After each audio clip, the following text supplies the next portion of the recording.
GIS में 33,50,000 करोड़ के MOU sign हुए हैं और इसमें 10 लाख करोड़ रुपए का एमओयू मंत्री एके शर्मा के विभागों के साथ हुआ है। ऊर्जा और नगर विकास मंत्री एके शर्मा ने जी उत्तर प्रदेश उत्तराखंड से एक्सक्लूसिव बातचीत में कहा कि जो निवेश मिले हैं उसे जल्द ही धरातल पर लाया जाएगा।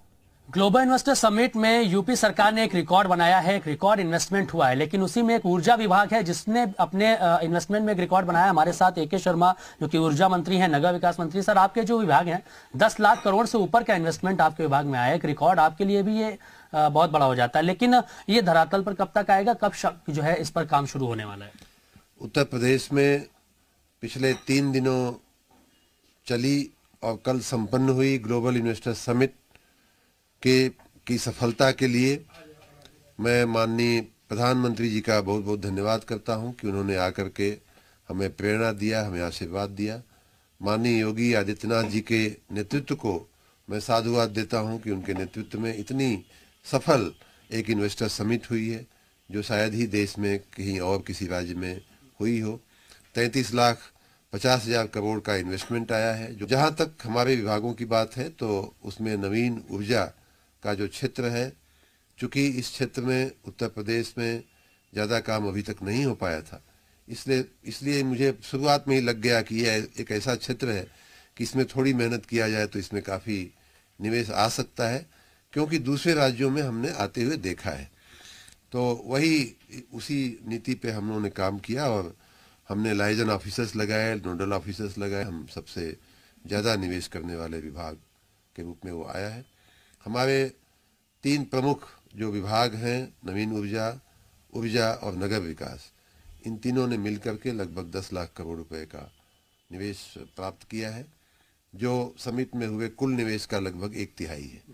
हम सभी निवेशकारों का धन्यवाद भी करते हैं और उन्हें आश्वस्त भी मैं करना चाहूँगा कि हमारी पूरी टीम आपके साथ काम करने के लिए सजग है, समर्थ है और हम आपका जो निवेश है वो जल्दी से जल्दी धरातल पर उतरे और लोगों को उसके सुखद परिणाम मिलना शुरू हो, उसके लिए हम आपके साथ काम करेंगे। सर, यूपी का बजट भी पेश होने जा रहा है। उम्मीद जताई जा रही है कि इस बार यूपी का बजट भी ऐतिहासिक होने वाला है। एक तरफ 33 लाख करोड़ से ऊपर का इन्वेस्टमेंट, उसके बाद यूपी का जो बजट होगा। उत्तर प्रदेश अभी कहाँ जाने वाला है? उत्तर प्रदेश बहुत ही तेजी से आगे बढ़ने वाला है।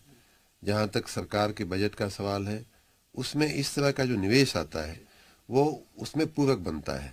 हमारी जो सरकार के पैसे से जो चीज़ें हम नहीं कर पाते हैं, यहाँ प्राइवेट इन्वेस्टमेंट आता है, वहाँ लोकल इंफ्रास्ट्रक्चर, वो रोड बनाता है, बिजली लाता है, पानी लाता है, लोगों को रोजगारी देता है, कई लोगों को डायरेक्ट एम्प्लॉयमेंट मिलता है, कई लोगों को इनडायरेक्ट एम्प्लॉयमेंट मिलता है। ये सारे फायदे होते हैं जो अर्थव्यवस्था की जीडीपी में कहीं न कहीं योगदान देते हैं। तो इस प्रकार बजट के साथ जब प्राइवेट इन्वेस्टमेंट आता है तो उसके और भी बहुत अच्छे परिणाम आते हैं। मैं आशा रखता हूं कि उत्तर प्रदेश में बहुत ही अच्छे दिन आने वाले हैं। सर, सोलर एनर्जी को लेकर लगातार बात कर रहे हैं आप, लोगों को जागरूक भी किया जाता है कि सोलर पैनल्स का इस्तेमाल करें।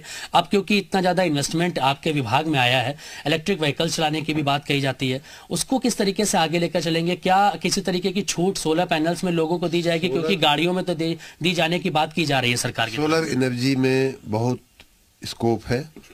मैंने जैसा कहा कि रिन्यूएबल एनर्जी का जो क्षेत्र है बहुत बड़ा क्षेत्र है, उसमें बहुत कुछ काम हो सकता है। उत्तर प्रदेश जैसे राज्य में, बुंदेलखंड में खास करके सोलर रेडिएशन अच्छा है। लगभग 300 दिन सूर्य वहाँ दिखाई देते हैं, सूर्यदेव दिखाई देते हैं, तो उसका लाभ उठाते हुए हम सोलर एनर्जी पैदा कर सकते हैं। सोलर एनर्जी के जनरेशन के लिए जहाँ हमने एक तरफ सोलर पार्क्स को चिन्हित किया है कि सोलर पार्क में आकर के लोग अपनी सोलर की कंपनियां लगावें, फैक्ट्रियां लगावें, उत्पादन की क्षमता वहां लगावें, वहीं साथ में हमने रूफटॉप सोलर को भी हम बढ़ावा देने की कोशिश में हैं और उसके लिए भी हमने नीति में प्रावधान किया है। पिछले साल हमारी नीति आई है जिससे प्रभावित होकर के लोगों ने इन्वेस्टमेंट किया है। व्यक्तिगत घरों पे रूफटॉप सोलर लगाने के लिए हमने नेट मीटरिंग की व्यवस्था किया है। जो औद्योगिक और व्यापारिक प्रतिष्ठान है उनके छतों पे अगर कोई सोलर लगाता है तो उसके लिए हमने नेट बिलिंग की व्यवस्था किया है। इस प्रकार सोलर की पूरी जो स्टोरेज के लिए भी हमने इंसेंटिव देने के लिए अपनी पॉलिसी में कहा है, चाहे पंप स्टोरेज हो, चाहे बैटरी स्टोरेज हो, सब में इंसेंटिव देने की व्यवस्था है। तो इस प्रकार सोलर का जो पूरा जो चेन है, पूरी जो साइकिल है, उस पूरी साइकिल को हमने देखा है। जमीन से जमीन देने की सुविधाएं से लेकर के ट्रांसमिशन के लिए उनको सुविधा देने की, जो बिजली की निकासी होती है उसके लिए भी हम सुविधा देने की, यहाँ तक कि हमने रोड बना देने की भी प्रॉमिस की है। अगर कोई कंपनी फैक्ट्री ऐसी जगह पर लगाती है कि रोड बनाने की आवश्यकता है तो हम उसको रोड भी बना करके देंगे। इस तरह की सभी राज्यों की सौर ऊर्जा नीतियों का अध्ययन करके हमने ये नीति बनाया है और बहुत ही अच्छी नीति है जिसमें उसके सभी पहलुओं पर ध्यान दिया गया। मंत्री ए.के. शर्मा के विभागों ने एक साथ मिलकर इस बार इन्वेस्टर समिट में रिकॉर्ड इन्वेस्टमेंट हासिल किया है और उम्मीद करते हैं कि जल्द से जल्द ये धरातल पर उतरे जिससे प्रदेश का फायदा हो। कैमरा दिवाकर के साथ मयूर शुक्ला, जी मीडिया, लखनऊ।